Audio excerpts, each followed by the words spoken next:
Okay, so in this lesson, we're going to be interpreting scatterplots, which is part of the Unit 6 lesson. It's lesson 6.4. And before we begin, I have a little warm-up activity for us. Who is represented by each point in the scatterplot below? So here is our scatterplot, and we have our age and we have our height.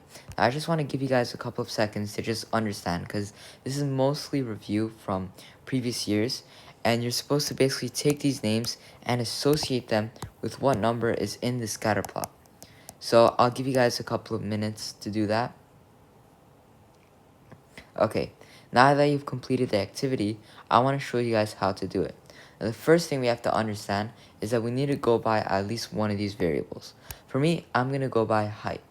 Now in height, we need to look at each person's height and see who's taller and who's shorter and match it accordingly to the height. Now, it's because age isn't something that you can qualitatively describe. You can't tell if this girl is older than her, for example. It's looks, but you can't have a definitive and quantitative solution to it.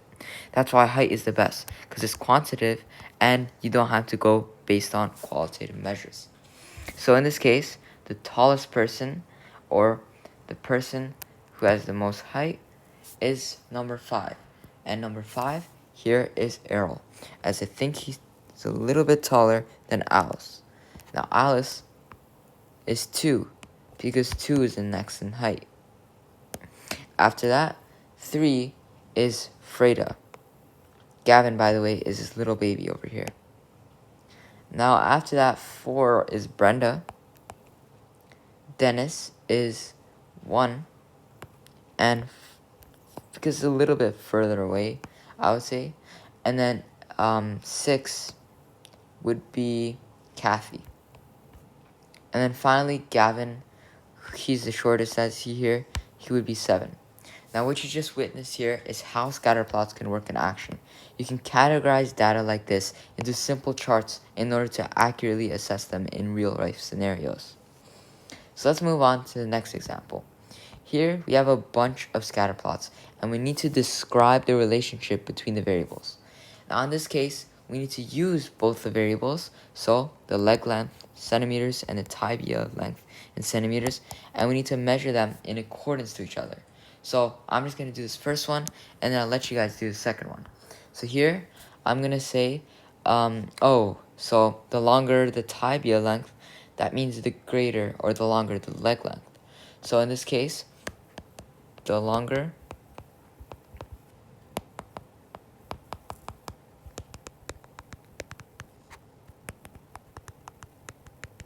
the leg length. Now in this case, we can accurately assess this as a relationship that is positive. So I'm just going to write below here, positive relationship. Now the reason why is pretty simple. It's mainly just because as one variable goes higher, the other variable subsequently goes higher. And this is how we define dependent and independent variables, which I'll be talking a little bit more about later. Now here's another one. I just want you guys to try this one. It's a little bit different than this one. It has a different concept, but you can basically describe it in the same way. So go ahead and try. Okay, now that you've done that, I'm just going to show you guys how to do it. Now, in this case, we see the distance from the basket and the number of baskets. And what I think this means is that there's a negative relationship, because as the number of baskets decreases, the distance from the basket increases. So it doesn't really make sense to identify this as a positive relationship.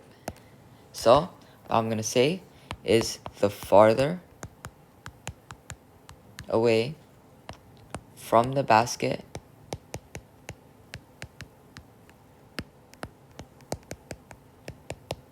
that means the fewer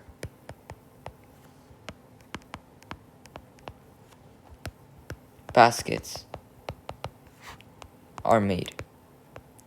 Now, identify this relationship. We can see that it's going higher, the distance from the basket, as the number of baskets decrease, as I mentioned. So it's a negative relationship.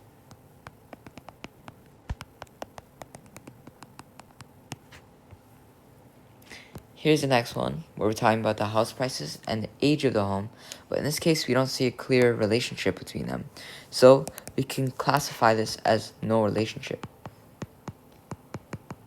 this can be visually seen because there's nothing that's really going up as another variable goes up, or nothing that's really going down as one variable goes down.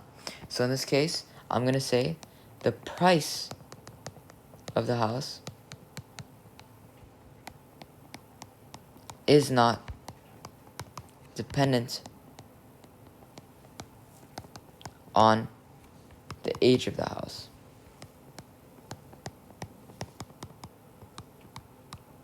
And all of this connects with our idea that there is no relationship.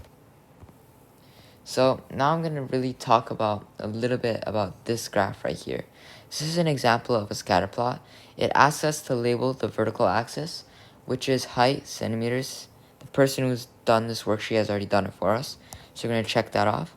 And then it says plot the data points above using the data. So in this case, saying age is 1 and it's 70, so that will be right here. It's saying that when the age is 2, the height is 82. So that'll be about here. Saying when the age is 3, it'll be 93. So about here. Saying when the age is 4, it'll be about 98. So about here. When it's 5, it'll be 106. So right about here. When it's 6, it'll be 118. So about here. When it's 7, it'll be 135. So that'll be about here.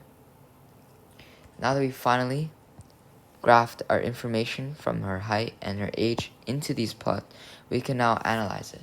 Now the relationship we can identify here is that as Jasmine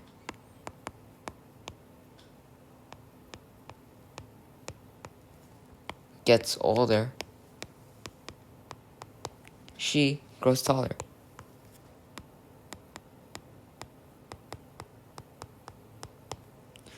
And the trend of this data point, or the data points, overall is positive. So in that case, we finished that. Now here is where I'm finally going to introduce the independent and dependent variables. Now the independent variable is always located on the horizontal axis, which is also called the x-axis. Now the independent variable is located in the top left of the table of values. Now the independent variable is very important that it does not depend on the other variable. So for example, in example 2, which is right here, the independent variable here is age. That's because it does not depend on the other variable. So it's age. Now the dependent variable is located on the vertical axis, which is also known as the y-axis. Now it's located in the table of values in the bottom right or right. And this dependent variable depends on the other variable. So in example 2, it's because height depends on the variable age. So the independent or the dependent variable is simply height.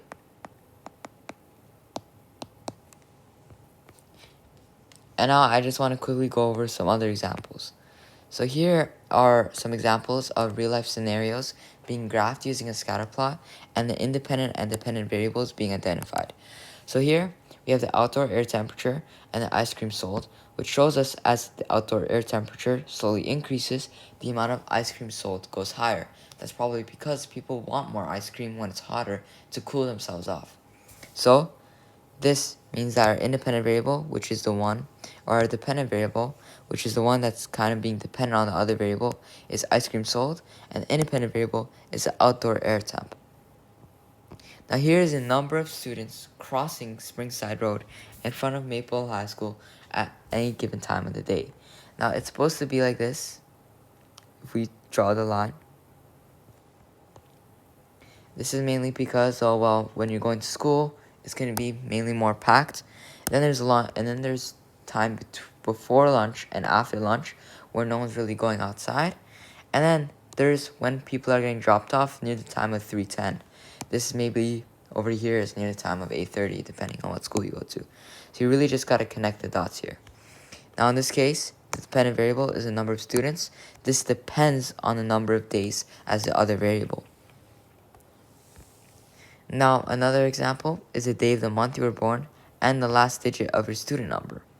Now, here we can see that these have absolutely no correlation whatsoever, or they do not have any relationship, because the day of your month and your student number are variables that do not correlate to each other whatsoever. That's pretty much all there is. There's also a little bit of correlation that I'll be attaching a worksheet onto this lesson, as it's a little bit more of a lighter lesson. It's essentially talking about how this is a positive relationship and what you can tell about it, the negative relationships and how what you can tell about it, and the relationships that don't seem to clearly be a relationship and what you can tell about it. Now that will be on the lesson, as it's a little bit more in depth. So that's it. I hope you read the lesson and do the worksheets to further practice this concept, as some people seem to find this a little bit more difficult compared to other concepts, but it should be fine.